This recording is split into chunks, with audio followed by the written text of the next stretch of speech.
বিয়ে করতে গেলে পছন্দ মতো যদি না হয়, পাত্রপক্ষ, তাও কথা শুনতে হয় যে তোমার জামাই এমন কেন, তোমার জামাই অমন কেন। হ্যাঁ, মনের ভাব প্রকাশের সেরা মাধ্যম হলো বই। আর এই বই পড়তে পড়তে আমরা কখনো লিখে ফেলি। আর এই লেখাটি কখনো হয় নিজের জন্য, আবার কখনো প্রিয় মানুষের জন্য। তবে চলুন আজ জানার চেষ্টা করি, আপনি যদি বই লিখতেন তবে সেই বইটির নাম কি হতো। সম্পূর্ণ পর্ব জুড়ে আপনাদের সাথে আছি আমি সৈয়দ আমিনুল ইসলাম। অবশ্যই অফকোর্স মেয়ে মানুষ বইয়ের নাম দিতাম। মেয়ে মানুষ দিতাম কারণ আশেপাশেরও মেয়েদের জীবন তো দেখছি, ফ্রেন্ডদের অনেকের জীবন দেখছি। আমাদেরও জীবনে যে একদম স্ট্রাগল নাই তাও না, ঠিক আছে? সব ক্ষেত্রেই তো ব্যালেন্স করেই চলতে হয়। এমন না যে ব্যালেন্স করে না চলে কিন্তু আবার সাপোর্টটা পাওয়া যায় না। আর সব জায়গায় ব্যালেন্স করে চলতে হয় আমাদের। আর ব্যালেন্স করে চলাটাও কিন্তু একটা টাফ ব্যাপার।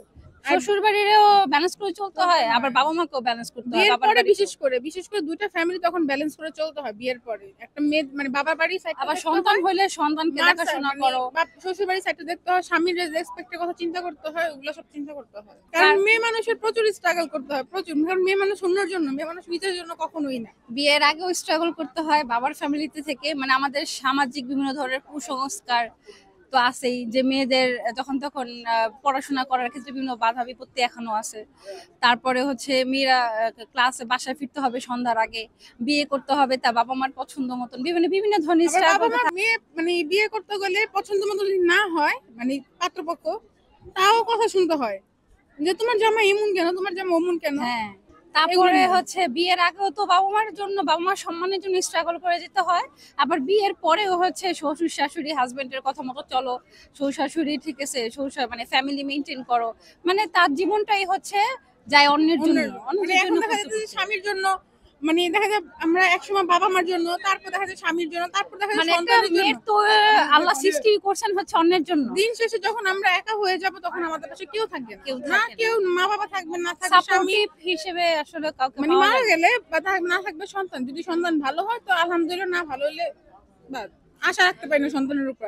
কিন্তু আসলে উপর আল্লাহ বাদে মেয়েদের সাপোর্ট করার জন্য হ্যাঁ থাকে, হাজবেন্ড থাকে, বাবা মা দেয়, কিন্তু মাঝে মাঝে আবার অনেক মেয়ের ক্ষেত্রে, ঠিক আছে, পাওয়া যায় না সাপোর্টিভ, সব কোনো ক্ষেত্রেই পাওয়া যায় না।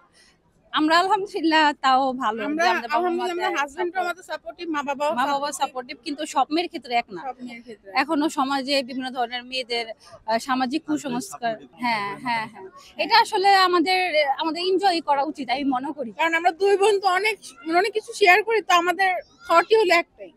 আর হচ্ছে দেখা যায় কি মেয়ে মানুষের জীবনটা এনজয় করতে হয়, এই স্ট্রাগলটাই তাদের এনজয় করে যেতে হয়। এখন তো সমাজ বিভিন্ন ধরনের বের হয়েছে যে নারীরা স্বাধীন হবে, এটা সেটা।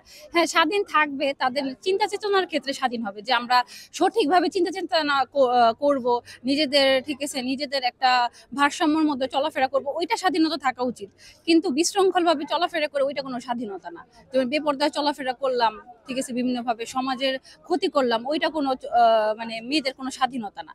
আমি মনে করি একটা মেয়ে তার সংসারও সামলাতে হবে, বাইরের দিকটাও সামলাতে হবে, আবার নিজেদের গোছাও চলতে হবে। এটাই হচ্ছে একটা মেয়ের জীবন, একটা ভারসাম্যের মাধ্যমে। হ্যাঁ, আর এইটা নিয়েই আর কি আমি মেয়েদের জীবন একটা বই লিখতে চাচ্ছিলাম, যে মেয়েদের জীবনটা কিরকম হওয়া উচিত বা কিরকম, এটাকে আর কি।